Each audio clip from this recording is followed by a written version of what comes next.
Hello viewers, welcome to our channel. నేను మీ చరణ్ పరిమి. భారత star wrestler Vinesh Phogat మీద కుట్ర జరిగిందా? ఇప్పుడు కుట్రకు సంబంధించి అనేక కాంట్రవర్సీస్ అలాగే కొన్ని కాన్స్పిరసీ థియరీస్ బయటకు వస్తున్నాయి. అయితే ఇందులో ఏది నిజం ఏది అబద్ధం అనేది చూద్దాం. అసలు వినేష్ పోగట్కి సంబంధించి ఏం జరిగింది మీకు ఆల్రెడీ న్యూస్ తెలిసే ఉంటుంది. వినేష్ పోగట్ భారత స్టార్ రెజ్లర్ ఇప్పుడు ప్యారిస్ ఒలింపిక్స్లో పోటీ పడుతూ ఉన్నారు. ఆవిడ సెమీస్లో గెలిచి ఫైనల్ కూడా వెళ్ళడం జరిగింది. ఇక ఫైనల్కి వెళ్ళడం అంటే దాదాపు ఒక మెడల్ని కన్ఫర్మ్ చేసుకోవడమే. గెలిస్తే స్వర్ణం వస్తుంది, ఒకవేళ ఓడినా సరే రజతం ఖచ్చితంగా వస్తుంది. సో ఇంత మంచి పొజిషన్కి వెళ్ళిన తర్వాత సడన్గా ఆవిడకి ఈరోజు ఫైనల్ బౌట్ ఉండగా ఉన్నట్టుండి ఆవిడని డిస్క్వాలిఫై చేశారు. ఆవిడని ఎందుకు డిస్క్వాలిఫై చేశారు అనే దానికి ఉన్న సమాధానం ఏంటంటే, ఆవిడ ఉండాల్సిన దానికన్నా కాస్త బరువు ఎక్కువగా ఉన్నారు అని చెప్పేసి దానికి సమాధానం దొరికింది. మామూలుగా ఆవిడ 50 కేజీల విభాగంలో రెజ్లింగ్ పోటీలో పాల్గొన్నారు. కానీ ఆవిడ 100 గ్రాములు ఎక్కువగా ఉండటం వల్ల ఆవిడ డిస్క్వాలిఫై అయిపోయారు. నిజానికి రాత్రి ఆవిడ 52 కిలోలు ఉన్నారట. అయితే పొద్దుటికల్లా ఆవిడ అనేక ప్రయత్నాలు చేసి చాలా కిలోలు తగ్గడం జరిగింది, అంటే చాలా గ్రాములు తగ్గడం జరిగింది. అయినా సరే ఒక 100 గ్రాములు ఎక్స్ట్రా ఉండటం వల్ల ఆవిడ్ని డిస్క్వాలిఫై చేశాము అని చెప్పేసి ఒలింపిక్ సంఘం ఏదైతే ఉందో వాళ్ళు చెప్పారు. దాన్ని భారతదేశ ఒలింపిక్ అసోసియేషన్ కూడా కన్ఫర్మ్ చేసేసింది. సో ఈ వార్త మొత్తాన్ని ఎన్ఐఏ కవర్ చేసి దీన్ని ప్రచురించింది. సో ఇది పరిస్థితి. అయితే ఈ విషయంలో ఆవిడ ఇలా డిస్క్వాలిఫై అవ్వడము, అది కూడా చివరి నిమిషంలో అవ్వడము, దీనివల్ల ఇది ఒక కాంట్రవర్సీగా మారింది. అంటే ఒలింపిక్ సమాఖ్య విషయంలో ఏదో జరిగింది, వీళ్ళని ఎవరో ఇన్ఫ్లుయెన్స్ చేశారు, ఈవిడ విషయంలో కుట్ర జరిగింది అని చెప్పేసి కొన్ని వాదనలు అయితే వస్తున్నాయి. ముఖ్యంగా భారతదేశ నెటిజన్లు అయితే ఇక ఆ కుట్రలు ఎక్కడి నుంచి మొదలయ్యాయి, ఏం జరిగాయి అన్నట్టుగా ఎవరికి వాళ్ళు సొంతంగా కొన్ని అల్లికలు కూడా చేసేసుకుంటున్నారు. అయితే వినేష్ పోగట్దే ఒక పెద్ద చరిత్ర. ఆవిడ ఎప్పుడైతే అలా డిస్క్వాలిఫై అయ్యారో వెంటనే ఆ న్యూస్ అంతా వైరల్ అయిన తర్వాత ప్రధానమంత్రి గారు కూడా ఆయన ట్విట్టర్లో పెట్టడం జరిగింది.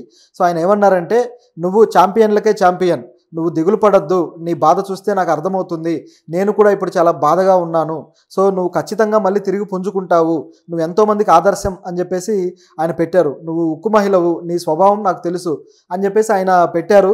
అయితే ఆమెని సముదాయించడం వరకు బాగానే ఉంది. ఆ తర్వాత భారత ఒలింపిక్ సంఘం అధ్యక్షురాలు పిటి ఉష గారితో కూడా మాట్లాడి, మీరు ఆమెను ఎలాగైనా సరే ఏదైనా అవకాశం ఉంటే దాని గురించి చూడండి, ఆవిడని తిరిగి తీసుకోవడానికి మీరు మాట్లాడండి, ఒకవేళ కుదరకపోతే నిరసన తెలియజేయడానికి కూడా రెడీ అవ్వండి, దీంతోపాటు ఫిర్యాదులు చేయడానికి కూడా సిద్ధపడండి అని చెప్పేసి ప్రధానమంత్రి గారు పిటి ఉష గారికి సూచించారు.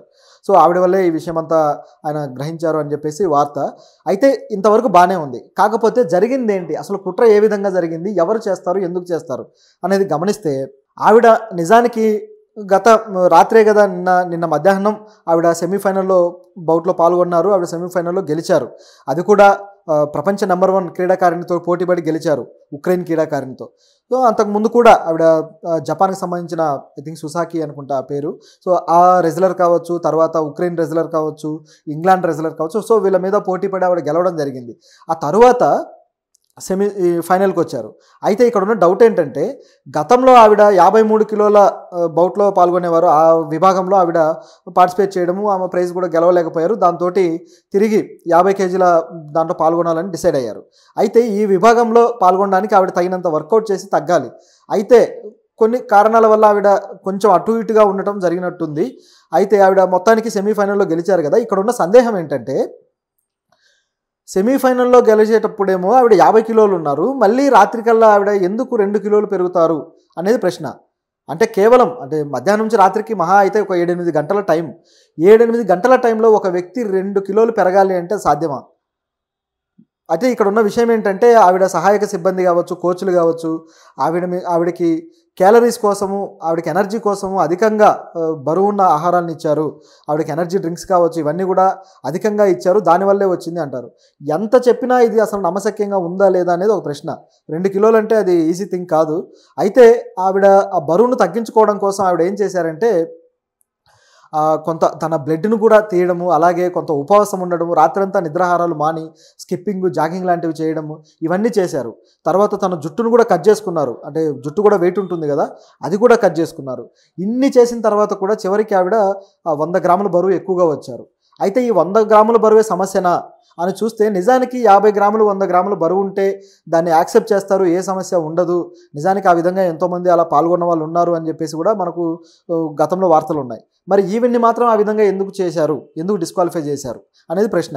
సో ఈ విధంగా 100 గ్రాముల బరువు ఉన్నా సరే పాల్గొనొచ్చు, దానికి నిబంధనలు కూడా అనుమతిస్తున్నాయి అని చెప్పేసి వినేష్ ఫోగట్ అంకుల్, ఆవిడ మేనమామ, ఆయన కూడా చెప్పడం జరిగింది.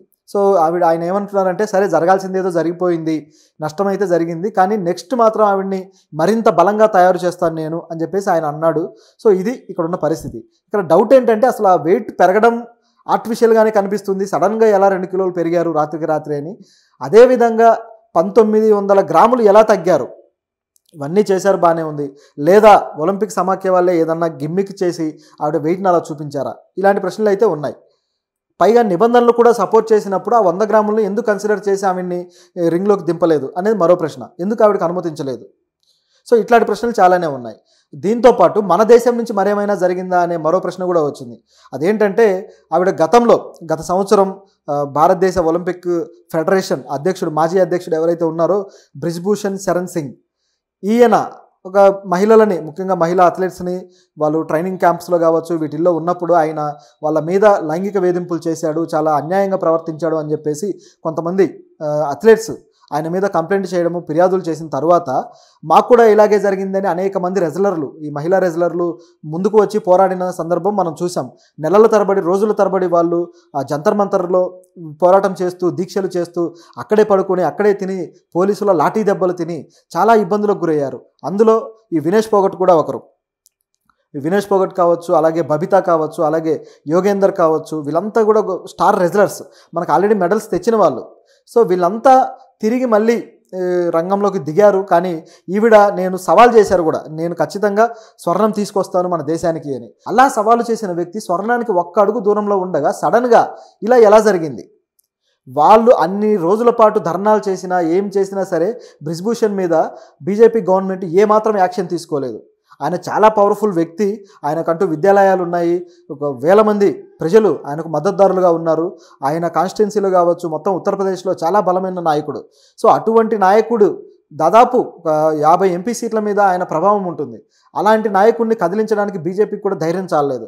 సో ఆయన్ని ఏమాత్రం యాక్షన్ తీసుకోకుండా వదిలేశారు. ఇప్పుడు కూడా ఈవిడ సవాలు చేసి గెలుపొందే టైంలో ఆ గెలుపు వీళ్ళకి ఏమైనా ఇబ్బందిగా మారి ఇలా జరిగిందా అనే డౌట్లు కూడా లేకపోలేదు. ఎందుకంటే ప్రధానమంత్రి గారు కాంస్యం గెలిచిన మను భాకర్కి కంగ్రాట్స్ చెప్పారు, అలాగే కాంస్యం గెలిచిన మరికొందరికి కూడా కంగ్రాట్స్ చెబుతూ ట్విట్టర్లో షేర్ చేసుకున్నారు, మిమ్మల్ని కలవడానికి ఎదురు చూస్తున్నాను అన్నాడు. కానీ ఫైనల్ బౌట్కి సెలెక్ట్ అయిన తర్వాత ఈవిడకు ఉన్న ఇంకా ఏంటి, అయితే రజతానికి ఆల్రెడీ దాదాపు కన్ఫర్మ్ అయినట్టే, ఓడిపోయినా రజతం వస్తుంది, గెలిస్తే స్వర్ణం వస్తుంది, మరి ఈవిడకి ఎందుకు కంగ్రాట్స్ చెప్పలేదు అనే ప్రశ్న అయితే ఒకటి బయలుదేరింది. ప్రధానమంత్రి ఈవిడ కంగ్రాట్స్ చెప్పుంటే బాగుండేది కదా అనే ప్రశ్న వచ్చింది. ఆయన ఎందుకు ఆగారు అంటే, ఈ వివాదంలో ఆవిడ భాగస్తురాలు కాబట్టి, ఆవిడ ఛాలెంజ్ బీజేపీ పార్టీకే పడింది కాబట్టి ఆయన ఆలోచించి ఆగిపోయారా మరేంటి? ఎందుకంటే ఆవిడ డిస్క్వాలిఫై అయిన తర్వాత మాత్రం సానుభూతి ఈ విధంగా మొదలుపెట్టారు. అంటే ఇక దాదాపు ఆవిడ అవకాశాలు గల్లంత అయినట్టే, ఎందుకంటే ఆవిడ ప్లేస్లో మరొక క్రీడాకారిణి ఇప్పుడు పోటీ పడబోతున్నారు. సో ఇది ఇక్కడ ఉన్న పరిస్థితి అనమాట. సోషల్ మీడియాలో అయితే వినేష్ ఫోగట్కి చాలా మద్దతు దొరుకుతుంది. అందరూ కూడా ఆవిడ పేరు మీద హ్యాష్ట్యాగ్ పెట్టి బాగా వైరల్ చేస్తున్నారు. సో ఆవిడకి మద్దతు తెలుపుతున్నారు. సో ఇది ఇక్కడ ఉన్న సంఘటన. అయితే ఇదొక్కటే కాదు, అసలు ఈ ఒలింపిక్సే చాలా వివాదాస్పదంగా ఉన్నాయి. ముఖ్యంగా భారతదేశానికి సంబంధించి అయితే మాత్రం చాలా కాంట్రవర్సీ నడుస్తుంది. ఎందుకంటే భారతీయులు దాదాపు మెడల్ దాకా వెళ్ళి అక్కడ దెబ్బతిని వెనక్కి వస్తున్నారు. అక్కడ కూడా కొన్ని తీర్పులు వివాదాస్పదం అవుతున్నాయి, కొన్ని జడ్జిమెంట్లు వివాదాస్పదం అవుతున్నాయి. ఏ విధంగా అంటే, ముఖ్యంగా ఇప్పుడు నిన్న జరిగిన హాకీ మ్యాచ్లో కూడా, బ్రిటన్తో జరిగిన హాకీ మ్యాచ్లో మన స్టార్ డిఫెండర్ అమిత్ రోహిదాస్, ఇతన్ని ఒక మ్యాచ్ బ్యాన్ చేసేశారు, ఒక మ్యాచ్ నిషేధం విధించారు రెడ్ కార్డు చూపించి. దాంతో మన ఇండియా ఆడబోతున్న ఫైనల్ మ్యాచ్లో రోహిదాస్ ఆడలేకపోయాడు. సో దాంతో పెద్ద దెబ్బ పడింది భారతదేశానికి. దాంతో ఫైనల్ మ్యాచ్లో మన వాళ్ళు ఓడిపోయారు. సో ఇప్పుడు రోహిదాస్ని ఎప్పుడైతే నిషేధం విధించారో తర్వాత ఆడబోయే మ్యాచ్కి అతను లేకపోవడం వల్ల ఇండియాకి పెద్ద దెబ్బ పడింది. సో ఆ మ్యాచ్లో ఓడిపోయారు. ఓడిపోయిన తర్వాత చివరికి ఇక స్వర్ణాన్ని అందుకోవడానికి అయితే ఛాన్స్ లేకుండా పోయింది. ఇప్పుడు కాంస్య పథకం కోసం మరొక మ్యాచ్ ఆడాల్సిన పరిస్థితి ఉంది. సో ఇది మన ఇండియాకి పడిన దెబ్బ. అయితే అతన్ని ఒక మ్యాచ్ నిషేధం విధించడం సరైనదేనా కాదా అన్న వాదనలు బయలుదేరాయి. సో దీని విషయంలో ఇలా ఉంటే, తర్వాత బాక్సింగ్ విషయంలో కూడా ఇలాగే జరిగింది. లవ్లీనా అద్భుతంగా పోరాడుతూ వచ్చారు. సో ఆవిడకి ఇచ్చిన జడ్జిమెంట్లో కూడా సరిగ్గా ఈ ఏదైతే జడ్జిమెంట్లో ర్యాంకింగ్ పద్ధతి ఉందో, ఈ మార్కుల పద్ధతి సరిగ్గా లేదు, ఏదో తేడా ఉందని ఆవిడ కూడా స్టేట్మెంట్ ఇచ్చారు. సో ఈ తేడా ఏంటి అనేది ఇప్పుడున్న ప్రశ్న. అలాగే ఆవిడ బాగా ఈ విధంగా కోల్పోవటం వల్ల భారతదేశ సమాఖ్య కూడా, ఏదైతే బాక్సింగ్ సమాఖ్య ఉందో, వీళ్ళు కూడా రియాక్ట్ అయ్యి అసలు ఇక్కడ ఏం జరుగుతుంది, ఎందుకు మా మీద ఇలాంటి వివక్ష కనబడుతుంది అని చెప్పేసి ఒలింపిక్ బాక్సింగ్ సమాఖ్య మీద కూడా ఒక క్వశ్చన్ వచ్చిందనమాట. మన భారతదేశ బాక్సింగ్ సమాఖ్య ప్రశ్నించింది. అలాగే భారతీయ బాక్సర్ మరొకతను కూడా ఇదే విధంగా అతను గెలుస్తాడు అనుకున్న టైంలో అతను కాకుండా మరో ప్రత్యర్థి గెలవడంతో ఒక్కసారిగా షాక్ తిన్నాడు మన భారతీయ బాక్సర్. సో అతను కూడా అక్కడ ఓడిపోవడం జరిగింది. గెలిస్తే సెమీస్కి అవకాశం ఉండేది, కానీ ఓడిపోయాడు. దాంతో మన భారతీయ బాక్సర్లు కూడా, సీనియర్ బాక్సర్లు కూడా షాక్ అయ్యారు. విజేందర్ సింగ్ ప్రొఫెషనల్ బాక్సర్, మన దేశానికి ఒలింపిక్లో ఆల్రెడీ మెడల్ తెచ్చిన వ్యక్తి. విజేందర్ సింగ్ కూడా అసలు ఏం జరుగుతుంది ఇక్కడ, మన మీద వివక్ష నడుస్తుంది, నువ్వు నిజమైన ఛాంపియన్వి, నువ్వు భయపడద్దు, నీకు నేను అండగా ఉన్నానని చెప్పేసి విజేందర్ కూడా ట్విట్టర్లో అతని కోసం మద్దతు తెలుపుతూ పెట్టాడు. సో ఇది ఇక్కడ ఉన్న పరిస్థితి. ఇలా చాలా ఈవెంట్స్లో భారతదేశం మీద ఒక విధమైన వివక్ష కనిపిస్తూ వస్తుంది. మరి ఈ వివక్ష అనుకోకుండా జరుగుతుందా లేకపోతే కావాలనే జరుగుతుందా అనే ప్రశ్న అయితే మనకు బయలుదేరింది. ఇదిలా ఉంటే మరి ఇక ఈ వినేష్ పోగట్కి అయితే ఇక దాదాపు తలుపులు మూసుకుపోయినట్టే. అయితే ఆవిడ నెక్స్ట్ ఒలింపిక్ అయినా సరే సక్సెస్ కొట్టాలని మనం ఆశిద్దాం.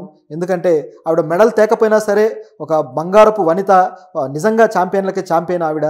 సో ఆవిడకి మనం సంఘీభావం తెలుపుతూ